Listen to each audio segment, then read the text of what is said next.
Hello friends, welcome to RK tutorial. ఈరోజు మనము 2024 Telangana DSC ఎడ్జిట్లో వచ్చినటువంటి మెథడాలకు సంబంధించినటువంటి కొన్ని క్వశ్చన్లకు ఆన్సర్ చూద్దాం. మనము ఇందులో మొదటగా మనం తెలుగు మెథడాలకు సంబంధించిన క్వశ్చన్లకు ఆన్సర్ చూద్దాము. ఇందులో ఫస్ట్ క్వశ్చన్ చూడండి, ఏమిచ్చినట్టు ఇక్కడ నోమ్ చామ్స్కీ భాషను ఇలా నిర్వచించాడు. నోమ్ చామ్స్కీ భాషను ఇలా నిర్వచించాడు. మరి దీనికి ఆన్సర్ ఏమంటే భాష అనేది ప్రత్యేక నియమాల సముదాయం ఆధారంగా నిర్మించిన ప్రత్యేక వాక్యాల సముదాయము అని చెప్పినటువంటి వ్యక్తి ఎవరంటే నోమ్ చామ్స్కీ అనమాట. భాష అనేది ప్రత్యేక నియమాల సముదాయం ఆధారంగా నిర్మించిన ప్రత్యేక వాక్యాల సముదాయము అని నిర్వచించినటువంటి వారు ఎవరంటే నోమ్ చామ్స్కీ. తర్వాత రెండో క్వశ్చన్ చూద్దాము. శిశువు సౌందర్య దృష్టిని ఆనందానుభూతిని వ్యక్తం చేయడానికి ఉపయోగపడేది మాతృభాష అని అన్నటువంటి వారు ఎవరు? చూడండి, ఇక్కడ శిశువు సౌందర్య దృష్టిని ఆనందానుభూతిని వ్యక్తం చేయడానికి ఉపయోగపడేదే మాతృభాష అని అన్నటువంటి వారు ఎవరంటే మహాత్మా గాంధీ గారు అనమాట. తర్వాత మూడో క్వశ్చన్ చూద్దాము. మా అక్క సొంత భర్త లక్ష్మణుడు రావణుని చంపెను అనేటువంటి ఈ వాక్యాలు ఏమి ఉన్నాయంటే ఇక్కడ దీంట్లో దోషాలు, ఇక్కడ భావదోషాలు ఉన్నాయన్నమాట ఇక్కడ. సో మా అక్క సొంత భర్త లక్ష్మణుడు రావణుని చంపెను అనేటువంటి వాక్యంలో మనకు భావదోషాలు ఉండడము జరుగుతుంది. తర్వాత క్వశ్చన్ చూద్దాము. భారత ప్రభుత్వం జాతీయ స్థాయిలో జాతీయ విద్యా ప్రణాళిక చిత్రం 2005 NCF 2005ను రూపొందించడానికి ఆధారమైనటువంటిది ఏమంటే ఇక్కడ దీనికి ఆన్సరు భారరహిత విద్య అనమాట. చూద్దాం, మరోసారి చూద్దాము. భారత ప్రభుత్వం జాతీయ స్థాయిలో జాతీయ విద్యా ప్రణాళిక చట్టం 2005 NCF 2005ను రూపొందించడానికి ఆధారమైనది ఏమంటే ఇక్కడ దీనికి ఆన్సరు భారరహిత విద్య అనమాట. తర్వాత క్వశ్చన్ చూద్దాము. భాషా ప్రయోగశాల ఈ నైపుణ్యాల అభివృద్ధికి ఉద్దేశించబడినటువంటిది. సో భాషా ప్రయోగశాల ఈ నైపుణ్యాల అభివృద్ధికి ఉద్దేశించిందంటే దీనికోసం అంటే అది శ్రవణము భాషణము. కాబట్టి భాషా ప్రయోగశాల అనేటువంటిది శ్రవణము భాషణం కోసము అభివృద్ధికి ఉద్దేశించబడింది అనమాట. అది భాషా ప్రయోగశాల శ్రవణము భాషణం అనేటువంటి నైపుణ్యాల అభివృద్ధికి ఉద్దేశించబడినటువంటిది. తర్వాత క్వశ్చన్ చూద్దాము. విద్యార్థి అభ్యసన ప్రక్రియ కొనసాగుతున్నప్పుడు గుణాత్మకతను న్యాయబద్ధంగా నిర్ణయించడము అనేటువంటిది ఏమవుతుందంటే ఇది మదింపు కావడం జరుగుతుంది. చూడండి, ఇక్కడ విద్యార్థి అభ్యసన ప్రక్రియ కొనసాగుతున్నప్పుడు గుణాత్మకతను న్యాయబద్ధంగా నిర్ణయించడం అనేటువంటిది మదింపు కిందికి రావడము జరుగుతుంది. నెక్స్ట్ మనం ఇంగ్లీష్ మెథడాలజీ చూద్దాము. ఇందులో ఫస్ట్ క్వశ్చన్ చూడండి, ఏమి ఇచ్చినట్టు ఇక్కడ my English world is the title of the following. My English world is the title of the following అనేటువంటిది ఏమంటే దీనికి answer English text books for classes 1 to 5 in Telangana. So దీనికి సంబంధించినటువంటి మనకు ఆన్సర్ ఏముందంటే ఇక్కడ my English world is the title of the following అనేటువంటిది. So ఏంటంటే ఇక్కడ English text books for classes 1 to 5 in Telangana అనమాట ఇది. తర్వాత క్వశ్చన్ చూద్దాము. This setup in a primary level English class room increase the learners access to the books. దీనికి answer ఏమంటే so reading comer అనమాట. చూడండి ఇక్కడ this setup in a primary level English class room increase the learners access to the books. మనం ఇక్కడ setup చేయాల్సింది ఏమంటే ఇక్కడ reading corner. So reading corner అనేటువంటిది సెటప్ చేయడం వల్ల విద్యార్థులలో చదువుకునేటువంటి వారిలో అభివృద్ధి ఇంక్రీజ్ అవుతుంది అనమాట. ఇక్కడ చదువుకోవడం అనేటువంటి ఇంక్రీజ్ కావడం జరుగుతుంది ఇదనమాట. తర్వాత నెక్స్ట్ క్వశ్చన్ చూద్దాము. Pick the sub skill of writing. దీనికి సంబంధించినటువంటి ఇక్కడ ఆన్సర్ ఏముందంటే summarising the whole text or specific idea graphically. చూడండి, ఇక్కడ pick the sub skill of writing. మరి రైటింగ్ సబ్ స్కిల్ ఇక్కడ ఏముందంటే summarising the whole text or specific idea graphically. So తర్వాత నెక్స్ట్ క్వశ్చన్ చూద్దాము. ద ఇంగ్లీష్ ఫోనాలజీ హ్యాస్ మరి దీనికి answer ఏమంటే ఇక్కడ 24 కాన్సోనెంట్ అండ్ 20 ఓవల్ సౌండ్స్ అంట. 24 కాన్సోనెంట్స్ అండ్ 20 ఓవల్ సౌండ్స్ ఉండడం జరిగింది. దేంట్లో అంటే అది ద ఇంగ్లీష్ ఫోనాలజీలో మనకు 24 కాన్సోనెంట్స్ అదేవిధంగా 20 ఓవల్ సౌండ్స్ ఉండడము జరుగుతుంది. తర్వాత నెక్స్ట్ క్వశ్చన్ చూద్దాము. When we Singh A rhyme in an English language class room the primary aim is to దీనికి ఆన్సర్ ఏమంటే familiarise the learner with the English sounds. చూడండి, ఇక్కడ when we Singh A rhyme in an English language class room the primary aim is to దీనికి answer ఏమంటే familiarise the learners with the English sounds, దానికి answer అనమాట. తర్వాత question చూద్దాము. Vikas is usually busy in the morning, so he reads the newspaper headlines quickly to get a general idea or gist of the news items. The reading strategy he adopts is known as skimming అనమాట. ఇది చూడండి, ఇక్కడ మళ్ళీ చూద్దాము. Vikas is usually busy in the morning, so he reads the newspapers headlines quickly to get a general idea or gist of the news items. The reading strategy he adopt is known as, దాని పేరు ఏమంటే skimming అనమాట.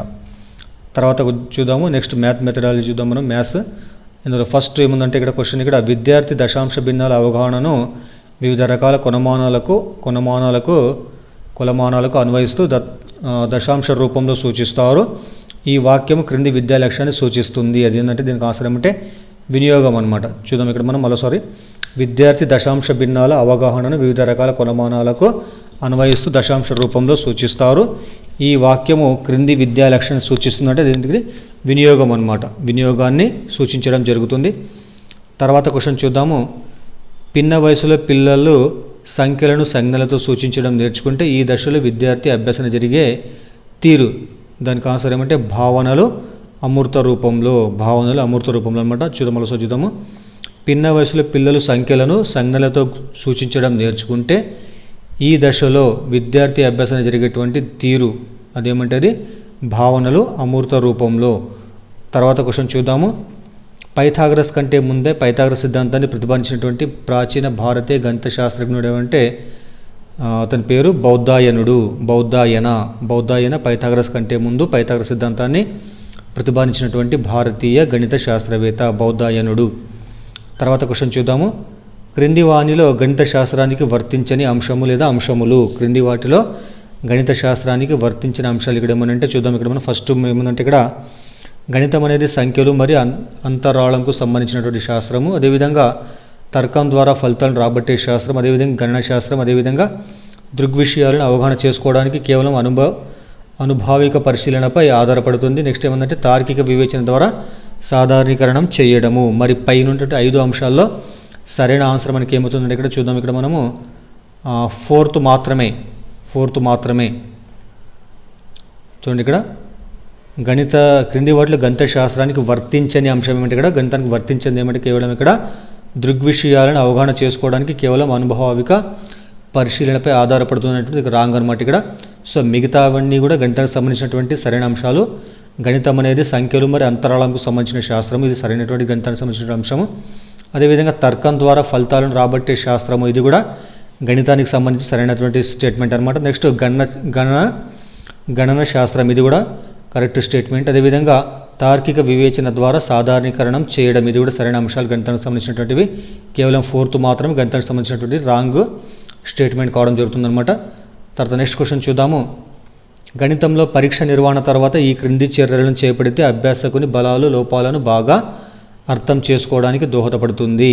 గణితంలో పరీక్ష నిర్వహణ తర్వాత ఈ క్రింది చర్యలను చేపడితే అభ్యాసకుని బలాలు లోపాలను బాగా అర్థం చేసుకోవడానికి దోహదపడుతుంది. మరి చేయాల్సిన అంశాలు ఇక్కడ ఏమన్నా చూద్దాం. ఇక్కడ మనము ఫస్ట్ది 3 and 5 చేయాలంటే మనము 3 ఏముంది ఇక్కడ చూద్దాం. మనము విద్యార్థి వారీగా ప్రశ్నల వారి జవాబులను విశ్లేషణ చేయడము, అదేవిధంగా విషయాంశాల వారీగా విద్యార్థుల జవాబులను విశ్లేషణ చేయడము. ఈ 2 అంశాలు చేయడం వల్ల ఏమవుతుందంటే మనకు గణితంలో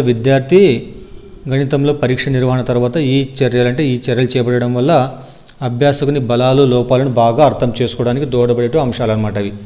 సో మనం 3rd తర్వాత 5th దీనికి ఆన్సర్ కావడం జరిగింది. తర్వాత క్వశ్చన్ చూద్దాము. తర్వాత ఏముందంటే నెక్స్ట్ క్వశ్చను, క్రింది వాణిలో పాఠశాల స్థాయిలో గణిత పాఠ్యపుస్తకం యొక్క మంచి లక్షణం కానిది ఏమిటి? ఇక్కడ క్రింది వాణిలో పాఠశాల స్థాయిలో గణిత పాఠ్యపుస్తకం యొక్క మంచి లక్షణము కానిది. మరి దీనికి ఆన్సర్ ఏమిటో చూద్దాం. మనము 4th మాత్రమే. మరి 4th ఏముంది ఇక్కడ? ఉదాహరణలుగా సాధించినటువంటి సమస్యలు ఎక్కువగా ఇవ్వడము, అభ్యాసం కోసం ఇచ్చే సమస్యలు కొన్ని ఇవ్వడం. అంటే ఉదాహరణలు ఎక్కువ ఇచ్చి అభ్యాసం తక్కువ ప్రశ్నలు ఇవ్వడం అనేటువంటిది మనకు రాంగ్ అనమాట. ఇది గణితానికి సంబంధించినటువంటి అంశం కాదనమాట. మరి అదేవిధంగా గణిత పాఠ్యపుస్తకంకు సంబంధించినటువంటి మంచి అంశాలు ఇక్కడ ఏమనంటే చూద్దాం. మనము విద్యార్థుల వయసుకు తగినట్లుగా విషయాన్ని తెలియజేయడము, గణిత పాఠ్య ప్రణాళిక లక్ష్యాలను ప్రతిబింబించడం, అదేవిధంగా సరైన ఆసక్తికరమైనటువంటి దృష్టాంశాలు కలిగి ఉండడం, అదేవిధంగా విద్యార్థులలో స్వీయ అధ్యయనాన్ని మరియు స్వతంత్రంగా పనిచేయడాన్ని ప్రోత్సహించడం, ఇవన్నీ కూడా గణితానికి సంబంధించినటువంటి సరైన అంశాలు. కానీ 4th మాత్రము సరైన అంశం కాదనమాట ఇది. తర్వాత క్వశ్చన్ చూద్దాము, సైన్స్ మెథడాలజీ చూద్దాము. ఇందులో ఫస్ట్ క్వశ్చన్ ఏముందంటే, ప్రస్తుతం మన తెలంగాణ రాష్ట్రంలో SCERT 3, 4 మరియు 5 తరగతులకు సైన్స్, సోషల్ స్టడీస్ మరియు పర్యావరణ విద్య యొక్క భావనల సమన్వయంతో ఈ పేరుతో EVS పాఠ్యపుస్తకాలను రూపొందించింది. అదేంటంటే మనము మన పరిసరాలు అనమాట. మనము మన పరిసరాలు.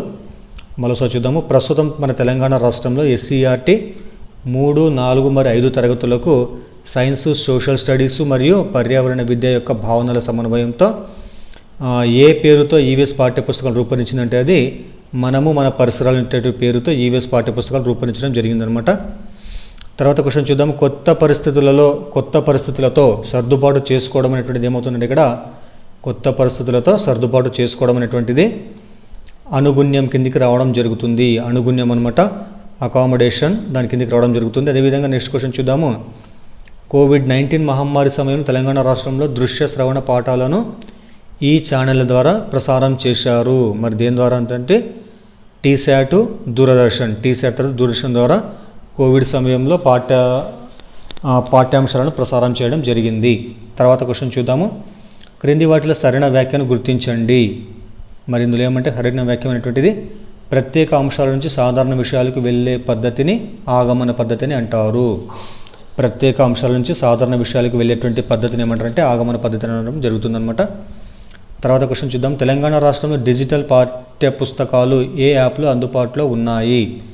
తెలంగాణ రాష్ట్రంలో డిజిటల్ పాఠ్యపుస్తకాలు ఏ యాప్లో అందుబాటులో ఉన్నాయంటే దీనికి ఆన్సరు దీక్ష మరియు ఈ పాఠశాల. రెండు అంటే ఇక్కడ దీక్ష మరియు ఈ పాఠశాల. తర్వాత క్వశ్చన్ చూద్దాము, క్రింది వ్యాఖ్యలను చదివి సరైన సమాధానం ఎంచుకోండి. క్రింది వ్యాఖ్యలను చదివి సరైన సమాధానం ఎంచుకోండి. ఇక్కడ మనకు వ్యాఖ్యలు మొత్తం 2 ఉన్నాయి. ఇక్కడ దీనికి ఆన్సర్ ఏమంటే 1 సత్యం అంట, 2 అసత్యం అనమాట. చూద్దాం, ఫస్ట్ స్టేట్మెంట్ కరెక్ట్ అంటే చూద్దాం ఏమించినట్టు. ఇక్కడ ప్రతి పాఠం మొదటి పీరియడ్లోనే మైండ్ మ్యాపింగ్ చేయించాలి. ప్రతి పాఠము మొదటి పీరియడ్లోనే మైండ్ మ్యాపింగ్ చేయించాలి. ఇది సరైనటువంటి స్టేట్మెంట్ అనమాట. మరి రాంగ్ స్టేట్మెంట్ చూద్దాం ఒకసారి మనము. ఉపాధ్యాయుడు ప్రతి పాఠం మొదటి పీరియడ్లో మాత్రమే శోధనాత్మక ప్రశ్నలు అడగాలి. ఇది రాంగ్ అనమాట. తర్వాత సోషల్ మెథడాలజీ చూద్దాం మనము. దీంట్లో ఫస్ట్ క్వశ్చన్ ఏముందంటే, పట్టణాలు, గ్రామాలలో మీరు అత్యంత ఇష్టపడేవి ఏవి అనేటువంటి ప్రశ్న ఈ విద్యా ప్రమాణానికి సాధించుటకు ఉద్దేశించబడినటువంటిది. పట్టణాలు, గ్రామాలలో మీరు అత్యంత ఇష్టపడేటువంటివి ఏమి అనేటువంటిది అనే ప్రశ్న ఏ విద్యా ప్రమాణాన్ని సాధించడానికి ఉద్దేశించబడిందంటే అది దీనికి ఆన్సరు ప్రశంస తర్వాత సున్నితత్వం అనమాట. ప్రశంస తర్వాత సున్నితత్వం సాధించడం కోసం ఏర్పాటు చేసినటువంటి క్వశ్చన్ అనమాట అది. తర్వాత నెక్స్ట్ క్వశ్చన్ చూద్దాము. నెక్స్ట్ ఏముందంటే, తోలు బొమ్మలకు సంబంధించి క్రింది వాటిని జతపరచండి. తోలు బొమ్మలకు సంబంధించినటువంటి క్రింది వాటిని జతపరచండి. ఇక్కడ మనకు 3 ఉన్నాయి. ఇక్కడ జతపరిచే అంశాలు మనకి ఏముందంటే దీనికి answer first A2, B4, C1 అనమాట. A2, B4, C1 చూద్దాం. ఇక్కడ మనం ఫస్ట్ ఏముందంటే గ్లౌస్ తోలు బొమ్మలు దీనికి సరైన అంశం ఏంటంటే ఇక్కడ సెకండ్ కాబట్టి తోలు బొమ్మలను చేతికి తొడుక్కొని వేళ్లతో ఆడించబడతాయి. చూద్దాం, ఇక్కడ మనము గ్లౌస్ తోలు బొమ్మలు అంటే ఏమంటే తోలు బొమ్మలను చేతికి తొడుక్కొని వేళ్లతో ఆడించబడేటువంటి వాటిని గ్లౌస్ తోలు బొమ్మలు అని అంటారు. మరి సెకండ్ ఏముంది ఇక్కడ స్ట్రింగ్ తోలు బొమ్మలు. దీని అర్థం ఏంది ఇక్కడ దీనికి 4th ఆప్షన్ కాబట్టి తోలు బొమ్మలు దారాల సహాయంతో ఆడించబడతాయి. కాబట్టి స్ట్రింగ్ తోలు బొమ్మలు అంటే అర్థమైంది ఇక్కడ తోలు బొమ్మలు దారాలతో ఆడించబడతాయి. నెక్స్ట్ ఏమైనా తర్వాత ఛాయా తోలు బొమ్మలు. దీనికి ఆప్షన్ 1 ఆన్సర్ కాబట్టి తోలు బొమ్మలు ఒక దీపము మరియు తెర మధ్య ప్రదర్శించబడతాయి. తోలు బొమ్మలు ఒక దీపం మరియు తెర మధ్య ప్రదర్శించబడతాయి. ఇదేంటంటే ఇది ఛాయా తోలు బొమ్మలు. నెక్స్ట్ క్వశ్చన్ చూద్దాము. భాగస్వామ పద్ధతికి సంబంధించి ఈ క్రింది వాక్యములలో ఏది సరికాదు? భాగస్వామ్య పద్ధతికి సంబంధించి క్రింది వాక్యంలో ఏది సరికాదంటే దీనికి ఆన్సరు ఉపాధ్యాయుని బోధనను వింటూ పిల్లలు నేర్చుకుంటారు మరియు చాలా కాలం పాటు గుర్తుంచుకుంటారు. ఇది కరెక్ట్ ఆన్సర్ కాదనమాట. మరి అదేవిధంగా భాగస్వామ్య పద్ధతికి సంబంధించి సరైన అంశాలు ఇక్కడ ఏమనంటే భాగస్వామ్య పద్ధతి ఒక సామాజిక ప్రక్రియ. అభ్యసనలో భాగస్వామ్యం వహిస్తూ విద్యార్థులు తమంతట తాము నేర్చుకుంటారు. అదేవిధంగా విద్యార్థులు చర్చలు సంవాదాలతో సంవాదాలలో పాల్గొంటూ నేర్చుకుంటారు. విద్యార్థులు చర్చలు మరియు సంవాదాలలో పాల్గొంటూ నేర్చుకుంటారు. ఇవి సరైనటువంటివి అనమాట. తర్వాత క్వశ్చన్ చూద్దాము. జాతీయ విద్యా ప్రణాళిక చట్టం 2005 నేషనల్ కరికులం ఫ్రేమ్వర్క్ 2005 మార్గదర్శక సూత్రాలకు సంబంధించి క్రింది వ్యాఖ్యలలో ఏది సరికాదు? మరి ఇక్కడ సరికాదు ఏముందంటే చూద్దాం. ఇక్కడ మనం బోధన అభ్యసన ప్రక్రియ అర్థవంతంగా సాగడానికి బట్టి విధానాన్ని ప్రోత్సహించాలి. ఇది రాంగ్ అనమాట ఇది. మరి అదేవిధంగా ఎన్సీఎఫ్ 2005కి సంబంధించినటువంటి సరైన అంశాలు ఇక్కడ ఏమనంటే పాఠ్యపుస్తకాలు జ్ఞాన నిర్మాణానికి అర్థవంతంగా నేర్చుకోవడానికి దోహదపడాలి. అదేవిధంగా పిల్లలు తమలో ఉన్న అంతర్గత శక్తులను ఉపయోగించి సహజ వాతావరణంలో అభ్యసించాలి. చూడండి, పిల్లలు తమలో ఉన్నటువంటి అంతర్గత శక్తులను ఉపయోగించి సహజ వాతావరణంలో అభ్యసించాలి. ఇది సరైన అంశం. అదేవిధంగా విద్యా ప్రణాళిక శిశు కేంద్రితంగా ఉండాలి. విద్యా ప్రణాళిక శిశు కేంద్రితంగా ఉండాలి. తర్వాత నెక్స్ట్ క్వశ్చన్ చూద్దాము. ప్రశ్నించు నైపుణ్యానికి సంబంధించి ఈ క్రింది వ్యాఖ్యలలో సరైనవి ఏమిటి? మరి ఇక్కడ 4 అంశాలు ఉన్నాయి ఇక్కడ. మరి ఇందులో సరైనవి ఏబిసి సరైనటువంటి వంట చూద్దాం. ఇక్కడ మనము ప్రశ్నించే నైపుణ్యానికి సంబంధించి సరైనటువంటి వ్యాఖ్యలు ఇక్కడ ఏమనంటే ఫస్ట్ కరెక్ట్, ఏబిసి కరెక్ట్ కాబట్టి చూద్దాము. ప్రశ్నించడం జ్ఞానాభివృద్ధికి తొలిమెట్టు అని మనోవిజ్ఞాన శాస్త్రవేత్తలు తెలుపుతున్నారు. అదేవిధంగా సెకండ్ ఏముందంటే బి ఏముందంటే అన్వేషణాత్మక ప్రశ్నలు జ్ఞానరంగం యొక్క లోతైన స్థాయిలను పెంపొందిస్తాయి. అన్వేషణాత్మక ప్రశ్నలు జ్ఞానరంగం యొక్క లోతైన స్థాయిలను పెంపొందిస్తాయి. నెక్స్ట్ థర్డ్ ఇక్కడ సి ఏముందంటే సమాధానాలు వెతుకుట కోసము అన్వేషణాత్మక ప్రశ్నలు ఆలోచనలు ఊహలను ప్రేరేపిస్తాయి. చూడండి, ఇక్కడ సమాధానాలు వెతుకుట కోసము అన్వేషణాత్మక ప్రశ్నలు ఆలోచనలు ఊహలను ప్రేరేపిస్తాయి. ఇవి సరైనటువంటి అంశాలు అనమాట. మరి డి సరైన అంశం కాదు కాబట్టి వదిలిపెట్టేద్దాం మనం. తర్వాత నెక్స్ట్ ఏముందంటే లాస్ట్ క్వశ్చన్. ఈ విలువలు పెంపొందించడం వల్ల విద్యార్థులు అన్ని మతాలను గౌరవిస్తారు మరియు మతంతో సంబంధము లేకుండా అన్ని మతాల పండుగలను కలిపి జరుపుకుంటారు. అవి వరుసగా ప్రజాస్వామ్య సాంస్కృతిక విలువలు మనం పెంపొందించడం వల్ల విద్యార్థులు అన్ని మతాలను కూడా గౌరవిస్తారు. అదేవిధంగా మతంతో సంబంధం లేకుండా అన్ని పండుగలను కూడా కలిపి జరుపుకుంటారని దీని యొక్క అర్థం అనమాట. సరే, దయచేసి వీడియోని లైక్ చేయండి. అదేవిధంగా ఛానల్ని సబ్స్క్రైబ్ చేయండి. వీడియోని మీ ఫ్రెండ్స్కి, ఫ్యామిలీ మెంబర్స్కి షేర్ చేయండి. Thank you.